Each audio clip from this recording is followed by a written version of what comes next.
안녕하세요. 동업개미TV의 안산개미 인사드리겠습니다. 제가 오늘 리뷰를 해볼 종목은요. 바로 대한전선이다라고 하는 종목이 되겠습니다. 코드 번호가 001440이 되겠고요. 금일 현재 시간 2023년 12월 8일 금요일입니다. 오후 7시 12분을 지나가고 있는 시점이 되겠습니다.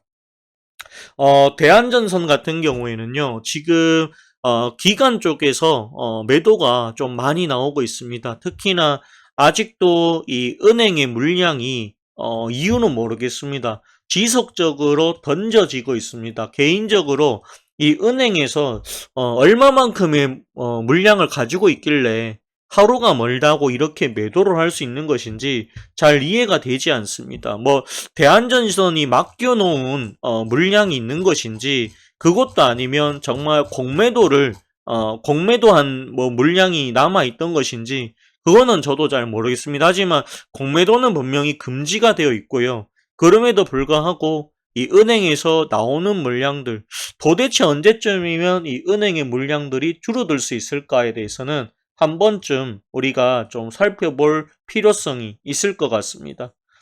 대한전선에 대해서는 뭐 기업의 가치를 이야기하자라고 하면 상당히 좋은 회사가 맞습니다. 그럼에도 불구하고 주가가 안 가니까 굉장히 아마 저는 답답하실 거라고 생각을 하고 있습니다. 저 역시도 이 대한전선이 좀 많이 올라갔으면 좋겠는데요. 그게 아니라 지금 주가가 정말로 안 간다. 아무리 좋은 이슈가 나와도 너무 안 간다. 이렇게 볼 수가 있습니다. 우선은 왜 안 가냐 물어봤을 때는 시장에서 좀 소외를 받았다라고 보시는 것이 좋을 것 같습니다. 지분이 7,300만 주로 그리고 좀 무거운 종목입니다.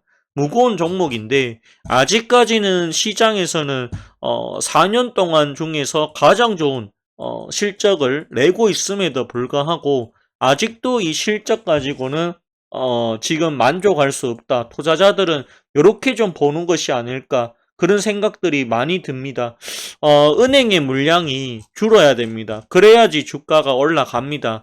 오늘 보시면 아시겠지만 그래도 이 프로그램 쪽에서는 분명히 매수가 들어왔음에도 불구하고 결론적으로 보면은 기간의 매도 물량을 이기지를 못했다. 그러다 보니까 주가가 빠지고 있는 것이다라고 보여집니다. 하지만 이 대한전선 보시면 아시겠지만요. 지금 요 구간은 거의 행보에 가깝다라고 봐야 됩니다.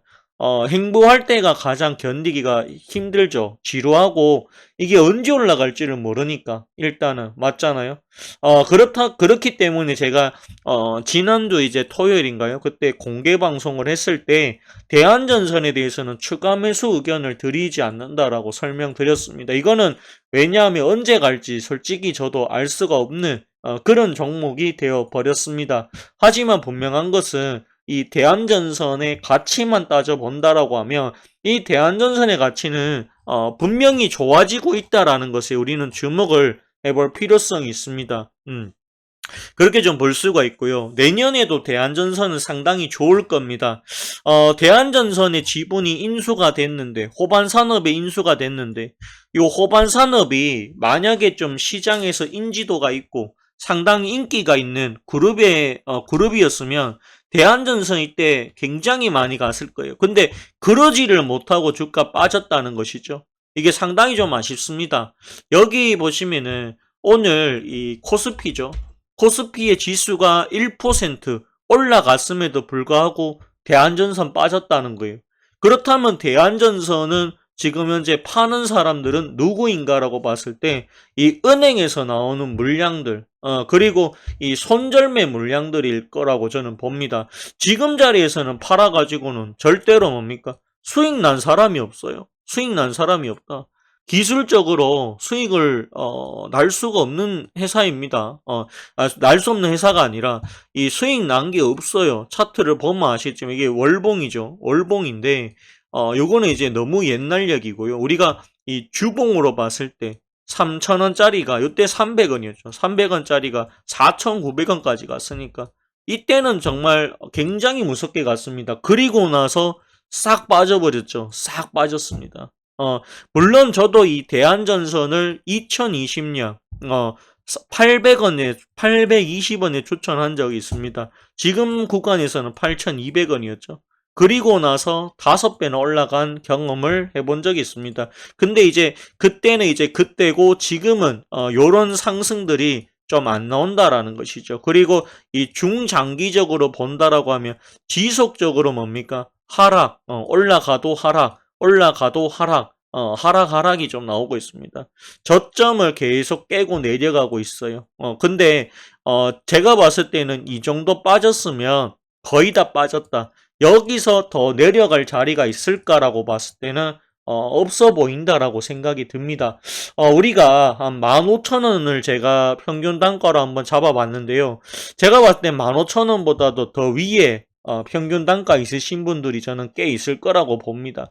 그럼에도 불구하고 그럼에도 불구하고 우리가 15,000원 기준으로 한다라고 할지라도 이미 손실이 거의 뭐 20%가 조금 넘는 그런 수준이 되었습니다. 이 종목이 기술적으로 좀 올라가려고 하면요. 이게 지금 요 추세가 들어왔는데 12,000원 어쨌든 위쪽으로 올라와 줘야 됩니다. 그리고 여기 60일선 있죠. 완전히 누워있는 요 60일선을 거래량을 좀 동반하면서 돌파를 해줘야 됩니다. 그래서 여기 보시면은 이 12,500원 그리고 13,000원까지는 좀 올라와 줘야 됩니다. 그래야지 여기서 이제 더 갈지 안 갈지가 저는 결정이 될 것으로 보고 있습니다. 미안한 얘기지만요. 지금으로서는 조금 더 기다리는 방법밖에 없습니다. 개인적으로 이 종목이 언제 올라갈지는 저 역시도 예측하기가 상당히 어려운 게 사실입니다. 하지만 분명한 것은 이 대한전선이라고 하는 기업은 기업의 내용은 분명히 좋아지고 있다라고 보셔야 됩니다. 계속해서 말씀드리지만 대한전선의 재무상에서 문제가 있는 부분은요. 요거 하나입니다. 낮은 영업이익률. 그러니까 많이 팔아도 돈이 안 된다는 것이죠. 좀 돈이 안 되는 사업을 하고 있습니다. 대부분의 회사들이 이제 고부와 같이 한다라고 하면 그래도 영업이익률이 최소 5%는 넘어가야 됩니다. 넘어가야 되죠. 근데 얘는 5%가 안 되다 보니까 매출이 6천억 이상 나오면 영업이익이 그래도 한 300억 이상 이 정도는 나와줘야 되는데 5%가 안 되다 보니까 5%가 안 되다 보니까 상당히 낮은 영업이익이 좀 나옵니다. 그러다 보니까 이것 때문에 아마 사람들의 기대치가 내려가지 않았을까. 그리고 기관과 외국인의 기대치가 낮아지 않았을까. 그런 생각이 듭니다. 근데 이 종목이 가기 위해서는 이 전선에 대한 테마보다도요, 이 대한전선 같은 경우에는 물론 이제 전선에 대해서 수주가 좀 많이 나야 되는 게 맞고, 그 다음에 아까 보셨다시피 이 은행의 매도, 이 알 수 없는 은행의 매도 물량이 줄어야 됩니다. 근데 이게 전혀 크게 안 줄죠. 보시면 아시겠지만 뭐 지금 보시면 매일 뭐 7만 주, 5만에서 뭐 지금 13만 주 이 사이에서 계속 매일 팔고 있습니다. 매일 팔고 있어요. 이게 우리가 2022년도 1월 기점으로 했을 때 이게 작년분에 사서 파는 것인지 잘 모르겠는데 올 1년 동안 뭡니까? 197만 주의 은행 매물이 나왔어요. 이게 도대체 왜 이렇게 많이 나올까에 대해서는 상당한 의문이 듭니다. 이게 전환사채가 있는 것인지 아니면 그것도 아니다라고 하면 우리가 알 수 없는 숨겨진 물량이 있는 것인지는 잘 모르겠습니다. 또 그것도 아니다라고 하면 정말 몇 년 전에 뭐 800원 제가 이야기했어 800원, 700원, 300원에 사서 파는 것인지 그것도 잘 모르겠습니다. 하지만 분명한 것은 이 종목이 가기 위해서는 이 은행의 매도 물량이 줄어야 됩니다. 항상 이 물량들을 좀 조금씩 체크를 해보시는 것이 좋을 것 같습니다. 기간이 돌아서야 됩니다. 기간이 매수로 돌아서려고 하면 은행의 매도 물량이 줄어야 됩니다. 여기 보시면 기간 연기금 사모펀드 금융투자는 삽니다. 그럼에도 불구하고 마이너스 집계가 되는 것은 은행에 굉장히 많은 매물들 폭탄 투하를 하고 있죠. 그렇기 때문에 이 은행에 돈을 맡긴 것인지 주식을 맡긴 것인지도 잘 모르겠습니다. 하지만 분명한 것은 요게 줄어야 된다. 요게 줄어야지만이 대한전선 가지 않겠느냐. 그 말씀 드리도록 하겠습니다. 자, 오늘 방송은 여기까지만 진행하도록 하겠고요. 지금은 힘이 들겠지만 어쩔 수가 없다. 조금 더 기다려 보셔야 된다. 그래서 대한전선 손절을 하더라도 올라왔을 때 적어도 여기 한 18,000원, 2만원 정도 왔을 때는 손절 내지는 일부의 차익 실현 요 정도를 좀 해주셔야 되지 않을까 그렇게 보고 있습니다. 움직임이 더디고 상당히 무겁습니다. 그래도 언젠가는 시장에서 내년에는 올해보다는 그래도 기업이 좋아지고 있기 때문에 내년엔 더 좋아질 수 있으니까 내년이 됐을 때는 사람들이 좀 알아줄 수도 있지 않을까 그런 생각을 해보도록 하겠습니다. 지금으로서는 방법이 없습니다. 지금은 손절하기에는 상당히 좀 아까운 종목이다. 그렇게만 말씀드리겠습니다. 보유 의견드리고요. 추가 매수나 신규 매수는 권하지 않겠습니다. 오늘 방송 마치겠습니다. 감사합니다.